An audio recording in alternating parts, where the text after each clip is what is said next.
Bonjour et bienvenue dans l'information Saqr NTL à Excel. Nous allons voir aujourd'hui comment, par le biais du Backstage ou onglet fichier, nous allons paramétrer Excel. Donc, dans Backstage, sur le bouton Options, on clique et on atterrit dans l'onglet Général, le premier onglet des options Excel. Nous allons voir en premier lieu les options d'interface utilisateur.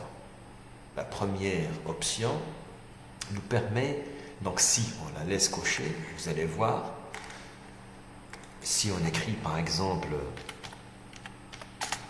un texte et qu'on le sélectionne, il y a une petite boîte à outils qui s'affiche et nous permet entre autres de changer de couleur, de mettre le gras pour les caractères, d'augmenter la police, de changer carrément de police.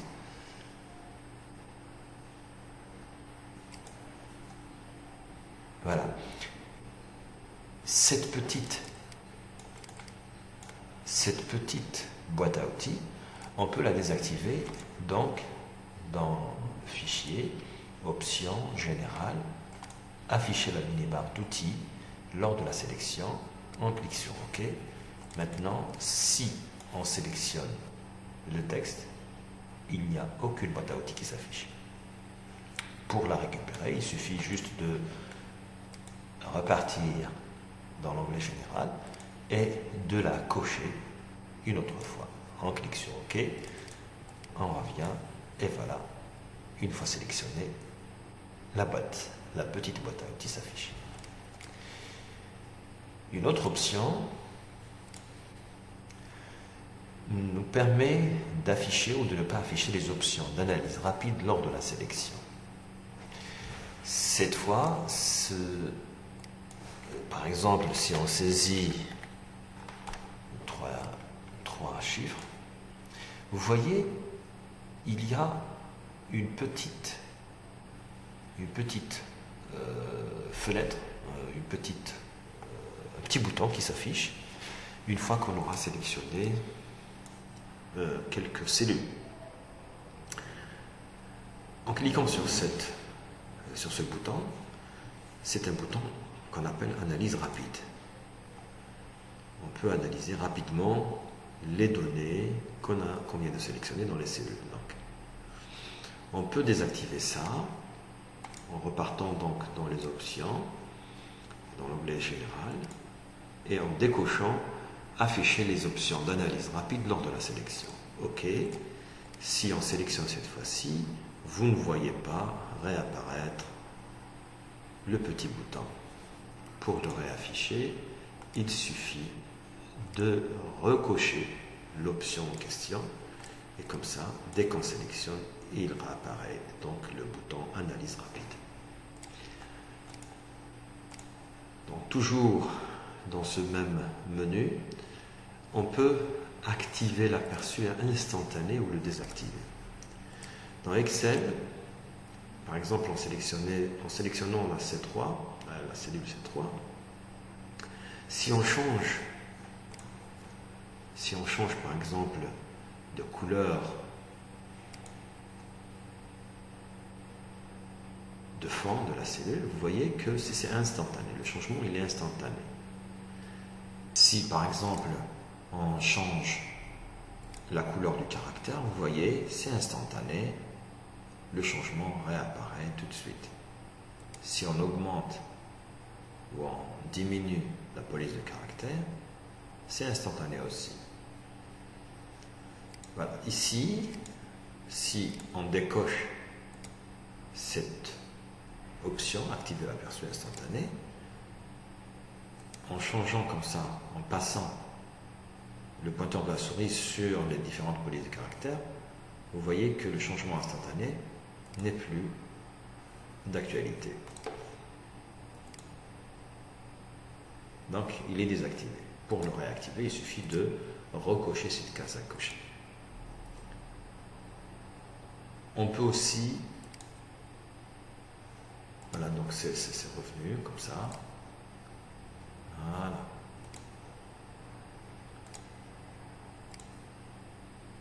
Voilà. Donc, une autre option, elle nous permet, vous voyez les infobulles. Les infobulles dans Excel, vous voyez l'infobulle, par exemple taille de police. Il y a une description de la taille de police, hein, que ce que permet cette commande, taille de police, modifier la taille de votre texte. On peut désactiver l'affichage de la description de ces infobulles. Voilà.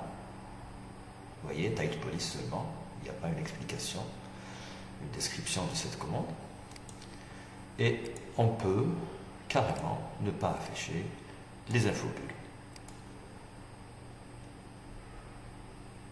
Voilà. Les infobulles ne s'affichent plus. Donc pour les réactiver, il suffit juste de resélectionner la première pour afficher les descriptions de fonctionnalités dans les infobulles. Voilà, on clique sur OK et puis ça revient. Voilà, toutes les commandes sont décrites. Voilà. Une autre option, donc par exemple ici, toujours utiliser cette police, hein, c'est la police par défaut, et la taille. Voilà, donc par défaut, quand j'écris dans Excel, vous voyez, ici j'ai choisi le courrier New comme police de caractère et sa taille à 16.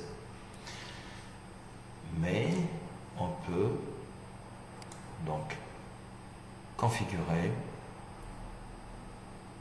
la Excel pour que quand il crée une feuille de calcul, le caractère à choisir, on peut par exemple prendre le Times New Roman, par exemple. Voilà. Et on diminue un petit peu la police du caractère. Comme ça, on doit donc redémarrer Excel. Donc on sort, on quitte.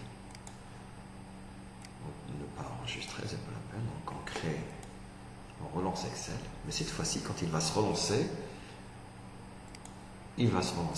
avec les nouveaux paramètres. Donc vous allez remarquer que les entêtes de colonnes sont dans la police de caractère Times New Roman. Et quand on écrit c'est du Times New Roman, et la police de caractère elle est à 12. Vous pouvez le constater ici et ici. Voilà. Donc, aussi, le mode d'affichage par défaut des nouvelles feuilles. Quand on crée une nouvelle feuille, remarquez que voici comment Excel crée sa nouvelle feuille, comment il l'affiche. On peut paramétrer à ce qu'il affiche, par exemple, les aperçus des sauts de page. Quand on crée on va créer la prochaine feuille, il va l'afficher en saut de page. Et on peut la configurer aussi pour que quand on crée la prochaine feuille, ce sera le mode d'affichage mise en page qui sera sélectionné par Excel. Voilà. On retourne donc à l'affichage normal. Et là, vous allez aussi pouvoir paramétrer Excel pour que quand vous créez votre classeur, attendez là, on va fermer et on va rouvrir Excel. Là, Excel, il se lance avec une seule feuille. On peut paramétrer Excel pour qu'il se lance avec plus. On peut aller jusqu'à 255. Par exemple, disons 7 feuilles. prochaine fois qu'on va rouvrir Excel, il va créer automatiquement cette feuille et non pas une. Une autre option, par exemple, le thème de Office, on peut le choisir ici. Vous voyez que c'est devenu blanc. On peut choisir un gris clair. Vous le constatez dans les barres d'outils, dans les en-têtes de lignes et de colonnes. On peut en faire aussi du gris foncé. Voilà. Vous avez remarqué que quand on lance Excel, il affiche que Microsoft, il nous signale que Microsoft Excel n'est pas actuellement votre programme par défaut pour l'affichage et la modification des feuilles de calcul. Il nous propose de sélectionner le type de fichier qu'Excel doit ouvrir. On peut cocher ici, ne plus afficher ce message, pour qu'il ne le fasse plus. Et puis on valide avec le oui. Ou bien on peut dans Options décocher cette case, me signaler si Microsoft Excel n'est pas le programme par défaut pour l'affichage des modifications des feuilles de calcul. OK. Maintenant, la prochaine fois qu'on va l'ouvrir, Excel ne va pas afficher cette boîte. Donc, alors, et on peut aussi configurer Excel pour qu'il lance l'écran de démarrage au lancement de cette application. Comme ça, si on lance Excel, il ne va plus nous donner un nouveau classeur, mais il va nous donner l'interface que vous voyez. Je crois que comme ça, on a fait toutes les options de l'onglet général. Je vous donne rendez-vous dans la prochaine vidéo pour voir les autres onglets. Je crois que le prochain, ce sera les formules. D'ici là, je vous dis portez-vous bien et au revoir.